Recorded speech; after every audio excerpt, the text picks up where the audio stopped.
Hello, and welcome to Soothing Pod's Sleep Stories.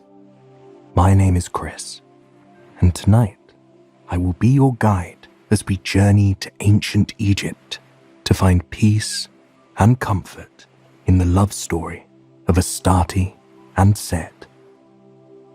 Astarte was viewed as the ancient goddess of war and love, two concepts that feel so different from one another, though it is fair to say that love can often feel like a war of its own.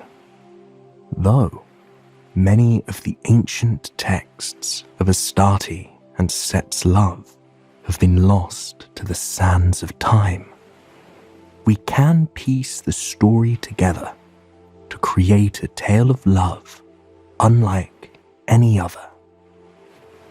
Before we begin, however, let us take a moment to relax and find peace and comfort in the place that we're in, here and now.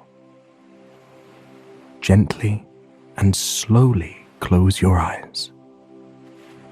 With your eyes closed, find a comfortable position on your mattress. Here and now, there are no obligations. There is no to-do list.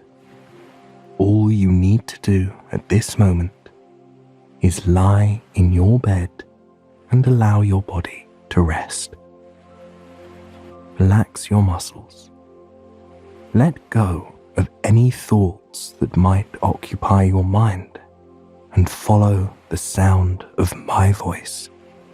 And as we dive further and further into this story, you will find yourself relaxing more and more. With your eyes closed and your body sinking deeper and deeper into the mattress, with every breath you take, try and turn attention to that breath. As you breathe in, imagine that you are breathing in a soft orange light. It is a gentle glow, like the warm rays of the setting sun washing across the sky. When you breathe in that soft orange light, feel that warmth radiate through your body. It starts in your lungs and spreads in ripples across your chest, down your arms and legs, and all the way to your fingers and toes. With that wave of warmth, your whole body feels comforted and safe, able to sink deeper into the mattress and closer to sleep. As you exhale, imagine that light cooling in your chest. It goes from that soft, glowing orange to a pale, gentle blue. It has a silvery sheen to it, like the color of the moonlight just beyond your window. As that breath leaves your lungs and floats up into the room around you, notice that you feel lighter. With that breath, you are breathing out any of the tension, worries, or stresses that you have been carrying inside you. Once again, inhale the soft, warm light, the goodness of the universe. And exhale the stress, the worries, and anxiety in that gentle blue light.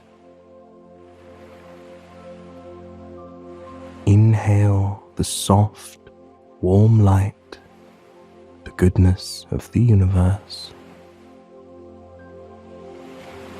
And exhale the stress, the worries, and anxieties in that gentle blue light. Picture that warm orange light slowly becoming part of your body. Feel it glowing from your hands, your forearms, your biceps, your shoulders, your chest, your stomach, your legs, and your feet. With that light around you and glowing from inside you, you are safe. You are at peace. Now that we have taken the time to relax and find comfort in the space that we are in here and now, let us begin our story. At the time of our story, the earth was still young. It was a wild place, a place of great beauty, a place of magic, a place full of potential. Gazing down from the heavens above, it looked much like it does today. It was a living blue marble in a sea of the inky black cosmos. The seas, oceans, and lakes were a mosaic of colors. There were the cerulean depths that stretched all the way to the deepest sea floors. The cobalt waves kissing the shores of the Mediterranean. The turquoise waters off the coast of Australia and the Caribbean, and the islands of the Pacific, where coral reefs laced across the sand just below the shimmering surface. There were the icy, baby blue waters of alpine lakes that seemed to pop against the granite rocks holding them in. Granite rocks that had been there to witness the glaciers forming their pristine little lakes. Then there was the land. And the land was what truly amazed the ethereal woman looking down at the earth. There was where the magic truly lied. There were the never-ending boreal forests that stretched across the northern sections of the world. Evergreen forests of pine, cedar, and spruce. Then there were the tropical rainforests that wrapped their way around the equator. Forests of fern, emerald, and spring green that were impossibly beautiful and dense. There were the mountains, a blend of sepia tones that rose through the landscape, tall and mighty and breathtaking. They seemed to be reaching for the heavens, reaching for the woman looking down at this stunning scene. And perhaps that was the first thing that made her want to reach down, that made her want to be a part of this. She was amazed at how many things could fit on this one picture-perfect little marble. The cottony clouds that swirled across the earth in wisps only piqued her interest more. She knew she would feel safe there. She would feel as though she belonged. And so, the woman began her journey. For so long, for centuries, ever since the earth had formed, she had existed up in the heavens as a star, a brilliant star that glowed every color one could imagine. She radiated pink, blue, red, and yellow, changing and shifting with her mood and the mood of the universe around her. But Astarte's days as a star were over. Now she was ready to see the earth, to help the people on it, to live the life she had always dreamt of living. And so, down she went. She cascaded through the darkness of space, beelining straight for the earth in a breathtaking arc. She smiled to herself as she sailed down and down and down, cascading through the atmosphere. The beauty of nature only increased as she grew closer. The mountains that had seemed to be reaching out to kiss her were more than just giants rising up into the sky. They were ridges of stone and moss and plants. The forests were more than just swathes of green. Soon, she could see every leaf, every patch of moss, every bird singing their song in their treetop homes. Astarte knew then that the earth was even more magical than she had ever imagined. And then it was time for her grand entrance. In her fiery star form, she crashed upon the earth. People from all around watched in awe as she cast a trail of colors behind her, something they had never seen before. But it wasn't the earth that broke Astarte's fall. It was a lake, a quiet, peaceful lake near the ancient city of Byblos in modern-day Lebanon. She landed in the water with a sizzle that rose up into the sky, drawing the attention of all the fishes and families playing in the water. Underneath the surface, she opened her eyes for the first time. She was in a swirling world of blue. Floating in the water somehow made her feel freer than being up in the cosmos ever had.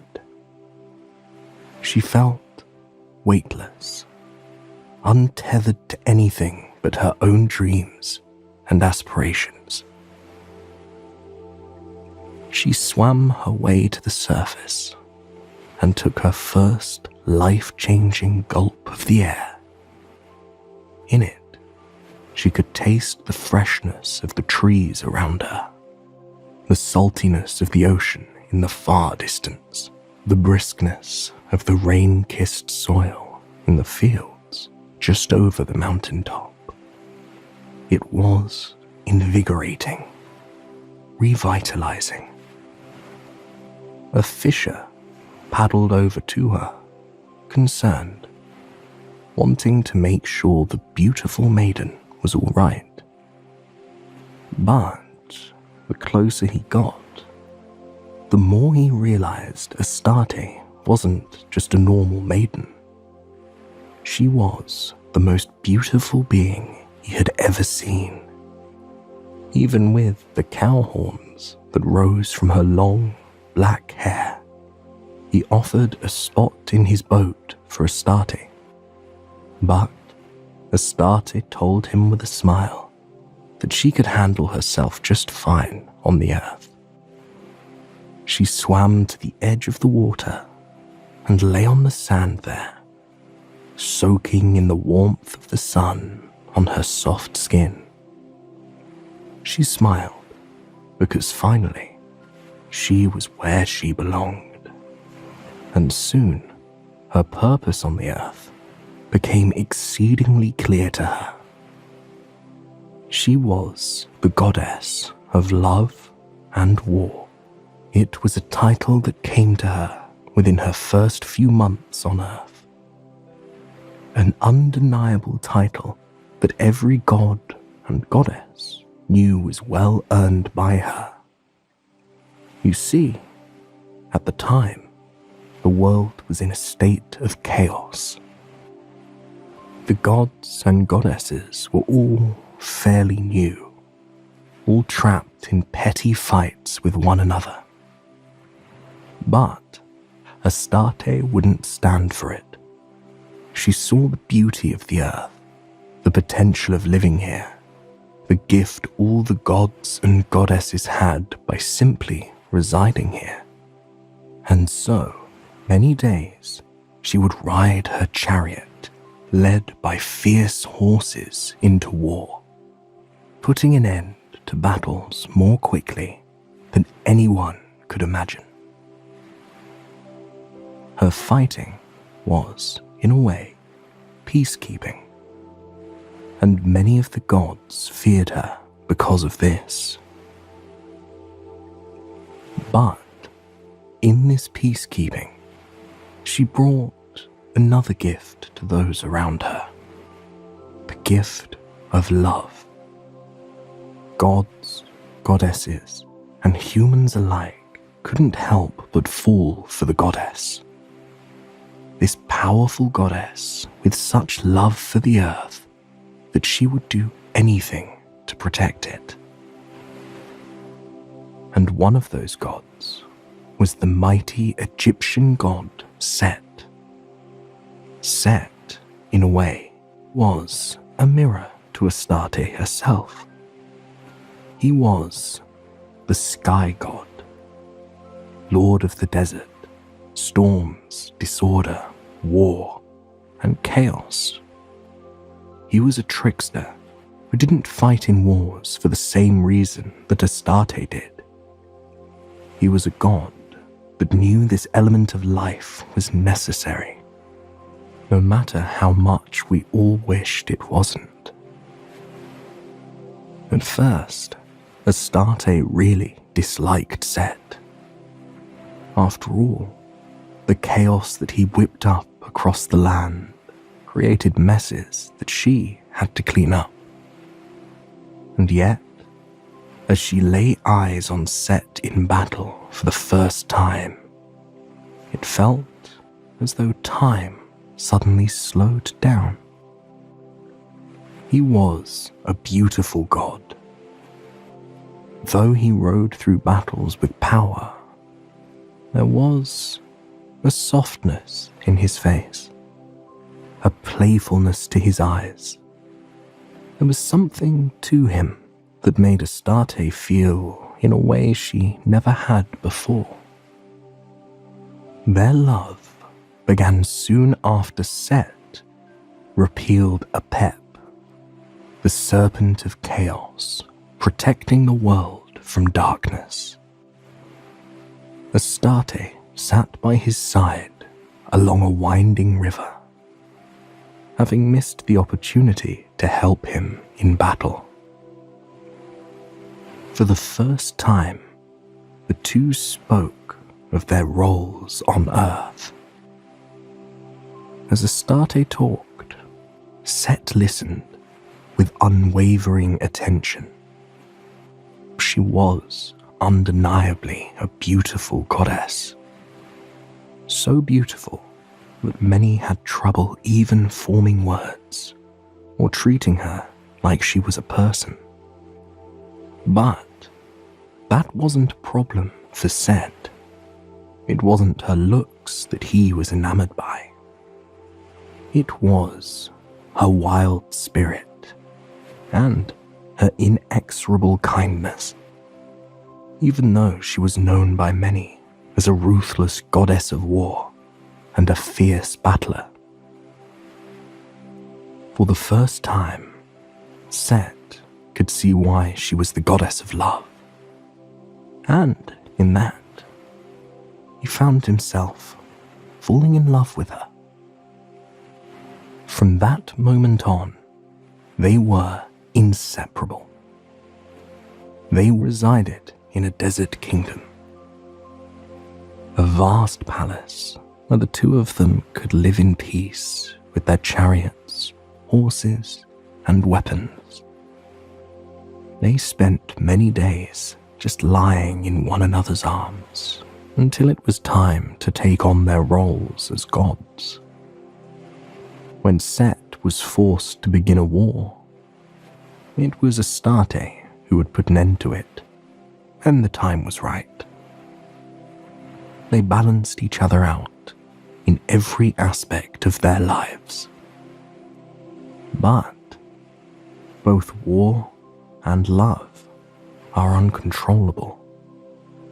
And finally, a time came when both of them were forced to see that. Yam was the god of the sea. Though Set and Astarte had power, their power paled in comparison to the power of Yam. He represented the untamed power of the sea, power that few could even imagine. And so, when Yam requested the first harvest of all his subjects, the gods and goddesses had no choice but to bend to his requests. Astarte and Set wandered out to their garden on the harvest day, turning their gaze up to the sun as it kissed their skin.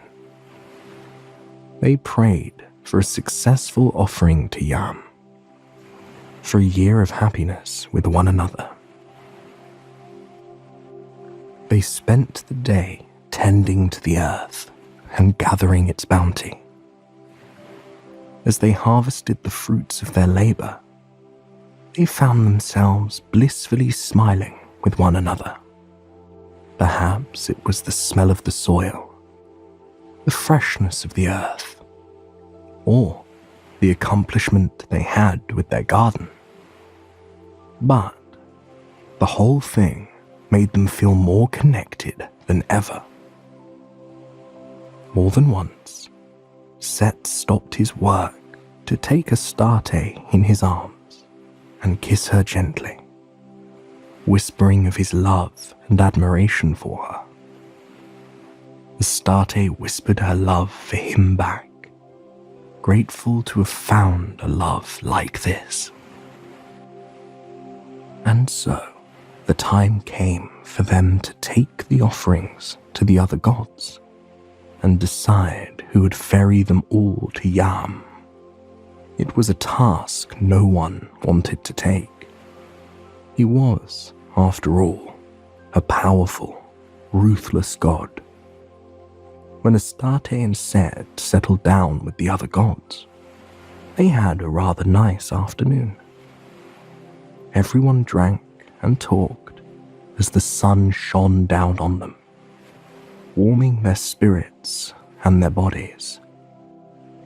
Neither Astarte nor Set could have been prepared for what came next.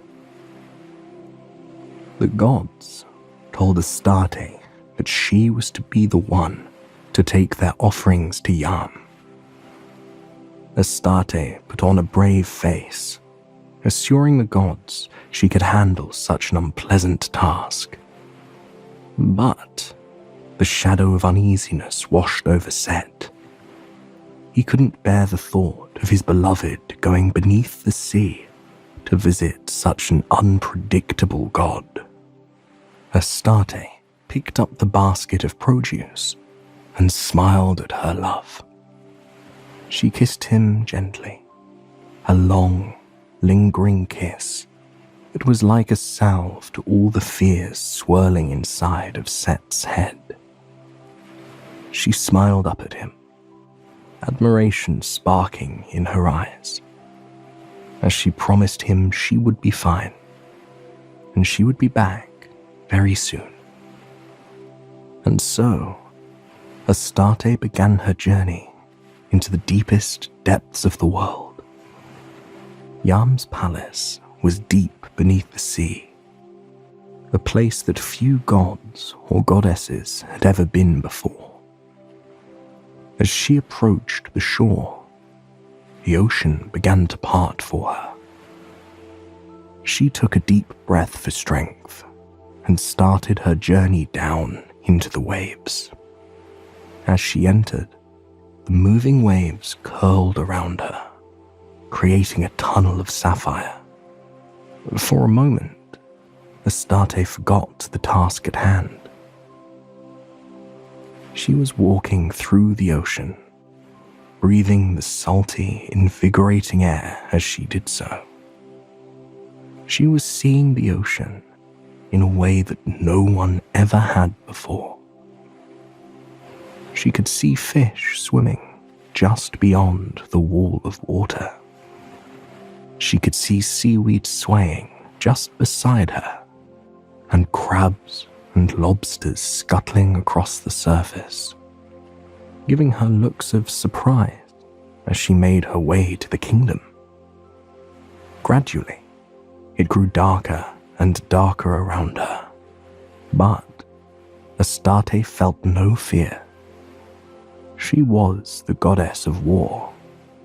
She could handle a few hours with a god like Yam.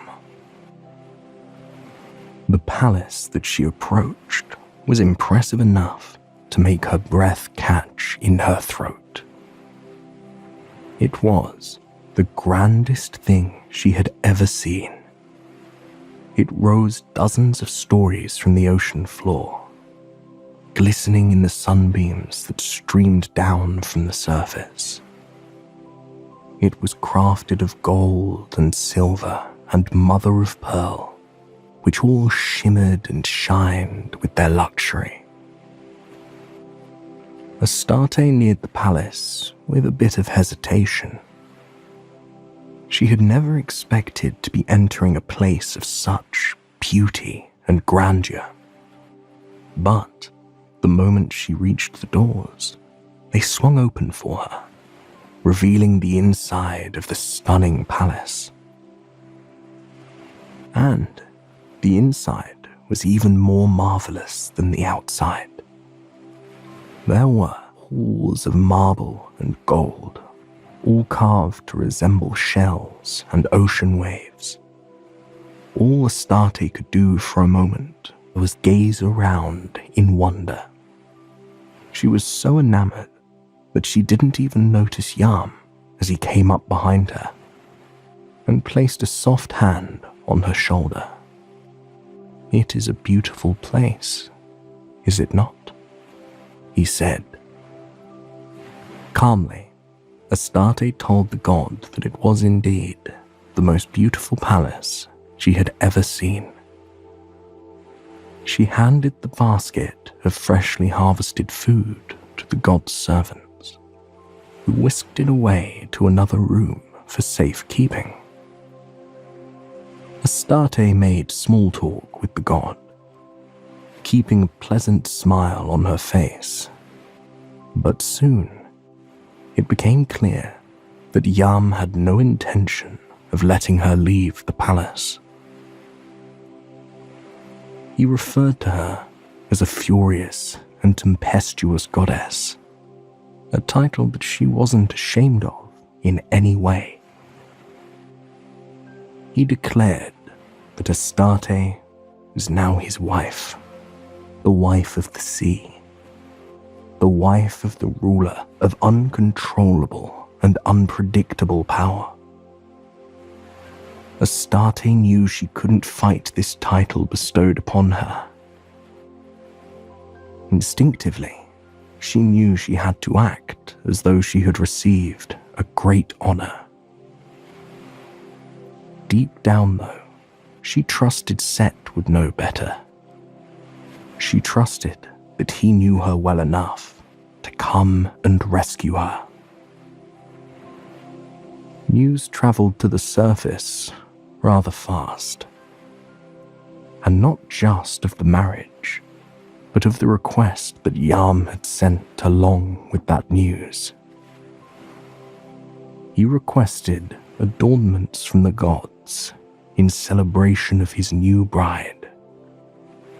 He requested beads, signet rings, and gold, irreplaceable items much cherished by the gods. Set could not contain his anger and worry for the love of his life.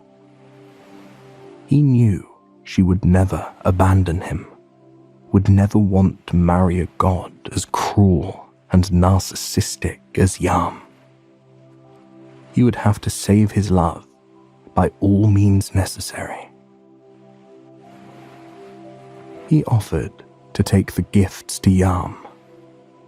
The gods, sensing his anger, warned him not to act on his jealousy and rage. But Set calmly told the gods that he could handle himself. He knew exactly what he was going to do. And so, he neared the ocean at the exact spot where his love had entered only a short time ago. He took a deep breath as the ocean parted yet again, revealing the path to the palace for him, the path that would lead him back to the woman he belonged with. He walked down the corridor, his eyes focused straight ahead of him. To the sides, the lobsters and crabs scuttled across the surface. The seaweed swayed in the gentle current. The fish floated on by, carefree. And finally, the palace came into view. Just like Astarte had, Set hesitated in the doorway to take a deep breath. He had to trust that his plan to reunite with the love of his life would be successful. He had to trust that Yam's self-infatuation and blind trust in his own powers would be enough to allow this to work. The doors swung open, revealing the palace of gold and marble. Set was truly in awe. But he amplified his amazement even more, putting on a show for Yam. He bowed to the god, complimenting him on his palace and greatness. As he bowed, out of the corner of his eye, he caught sight of Astarte. She was sitting upon a throne in the corner of the room, trying to hide the tears of relief in her eyes at the sight of him. That is when Set assured himself that his plan needed to work. It had to work. He gave Yam the gifts with a warm smile, telling him that out of anyone, he deserved them the most. Yam relished in the gifts of gold and wealth and magic. With a smile, he even offered some to Astarte, who took them with an uneasy smile. Set continued to shower Yam with compliments, so much so that Yam seemed to have entered a dreamlike state, bathing in his own narcissism. He remarked that he liked Set. Perhaps, in fact, Set was his favorite of all the lesser gods. He invited Set to join them for dinner, a request which told Set his plan was working.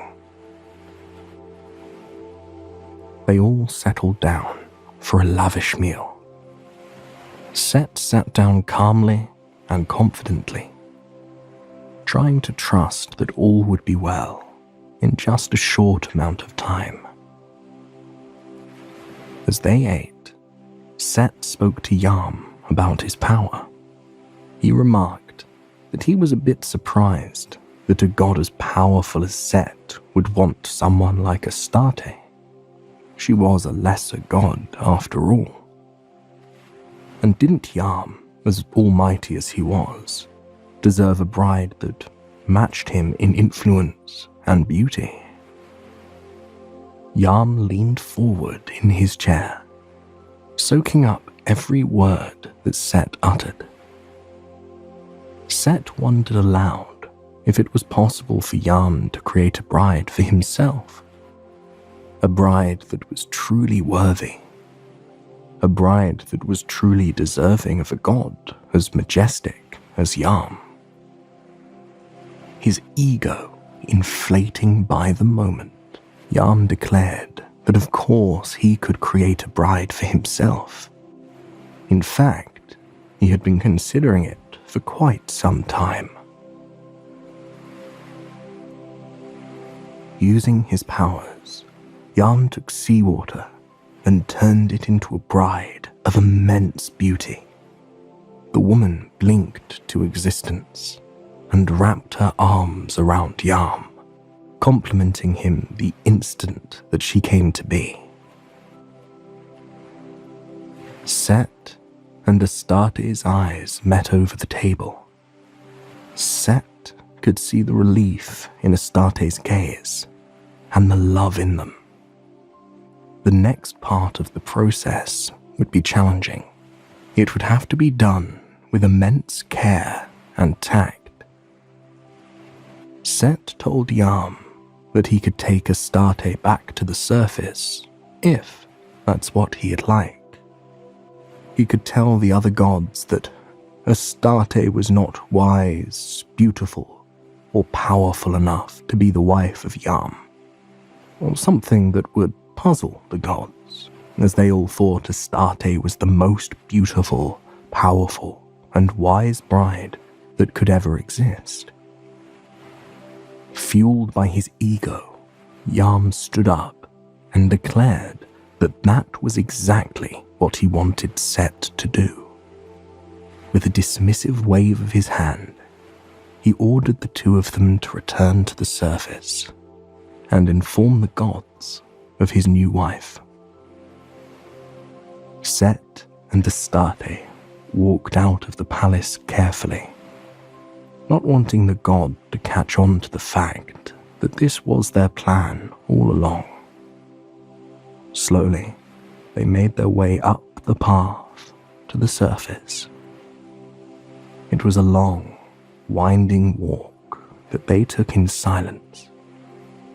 They didn't dare speak to one another, nor look at one another. They were still in Yam's domain, and he could easily drop the waves upon them at any moment. But soon, they reached the surface.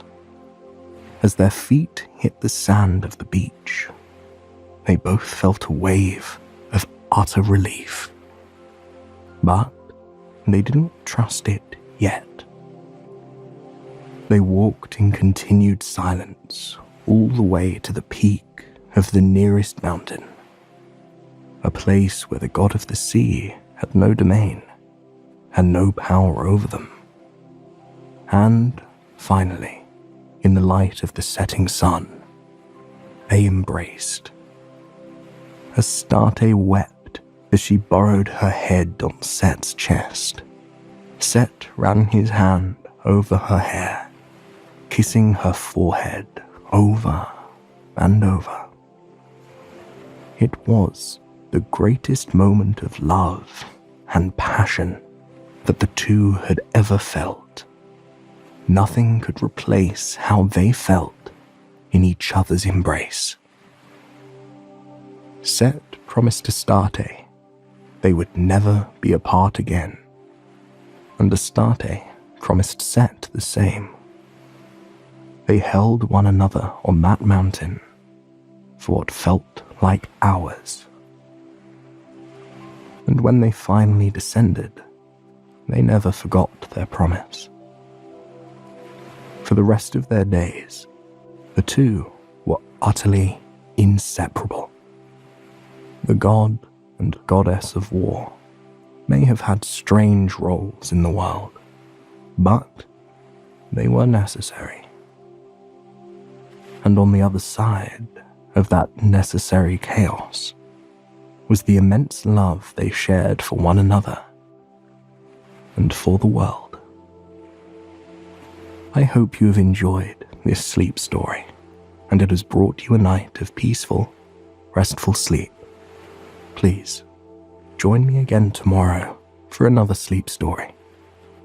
Until then, sweet dreams.